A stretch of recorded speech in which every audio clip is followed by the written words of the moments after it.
Hello, Edutainment Studios and Access Healthcare welcomes you back for a conversation with Julia Fish, our operations manager. Conversation at this time, I'd like to bring up first impressions. We talked about membership. Okay, so you looked at your roster and you contacted your patients and you were warm and fuzzy and you sent out a welcome packet. And now the patient's coming in. Actually, that starts with the phone call, does it not? It does. So first of all, we should be calling and welcoming our patients to the practice, but let's say the patient beats us to the punch. They're excited. They just signed up today to be on this new health plan, and they give you a call to see when they can come in and get their new patient packet, or they just pop in to say hello.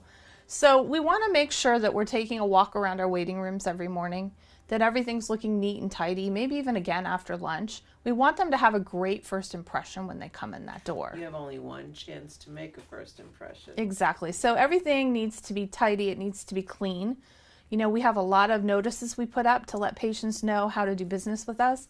So you want to make sure those are arranged in a way that's aesthetically pleasing, not just here, there, and everywhere. Okay. We want it to be homey. Yeah, warm And welcoming. Exactly. So what happens when the patient walks up to the window?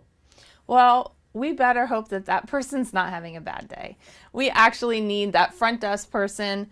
They're the face of access. So they need to be warm. They need to be fuzzy. It needs to be someone that can start learning patient names right off the bat, that is friendly enough to have a conversation with the patient. Mm-hmm. A lot of times patients will wait maybe 15 minutes to go in to see the doctor, and having that front desk person there, if they can chat with them a little bit, it makes them a little more at ease. Sure does.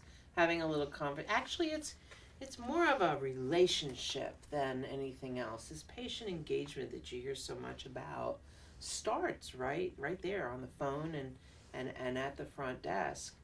And saying good morning or good afternoon, Mrs. So-and-so, how's the family, or how did your move go, or whatever. I mean, just if you show interest in the patients, then the patients are more open to what you need them to do for themselves. Exactly. And it really surprises me when we go to talk to primary care physicians and we talk about patients.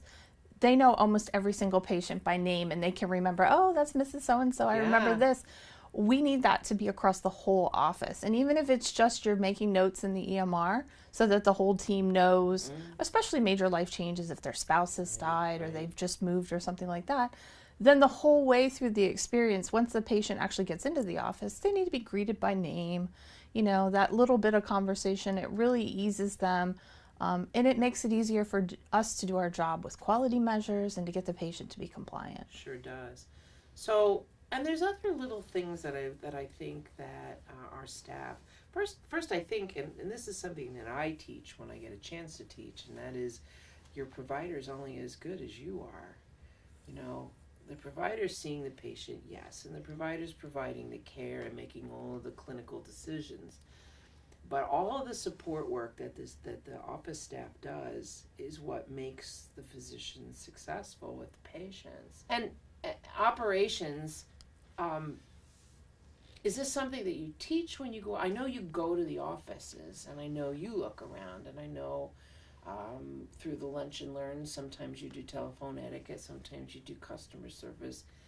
And I know you have, there's a mechanism for patients to communicate kudos as well as, visits that didn't go so well. Right. So does operations have any, do you do anything with that? Communicate those things and how to improve those areas with the offices? Are you part of that process? We're not part of that whole process. We don't have an official process, but when we have complaints or kudos, we call the office, we talk to them. We do a lot of talking with the physician that's in charge in that office and the team lead to see what we can do. Mm-hmm. I think it comes down to our employees need to know that their day will be nicer if they're nicer to the patients, and it'll be a better experience for everyone in the office if everybody's nice and friendly. That's true. And there is a mechanism. If you're a professional, you learn how to not take that into the office with you. Right. But sometimes you can't help it. So as an office staff, you guys need to have each other's backs. Exactly. You need to be friends within the office and support each other as a team. And those are the offices we see that are so successful with their patients that we get the calls and they say how much they love the office. Like you said, it's not just the doctor, it's that they got their referral on time, they got an appointment, someone called and reminded them to come in, they said hello at the front desk. It's about having that experience that you yourself want to have when you go to the doctor and that you want your parents to have when they go to the That's doctor. true. That's a great way to look at it. How would you want to be treated? How would you want your folks to be treated? Right. Great. Thank you. You're welcome.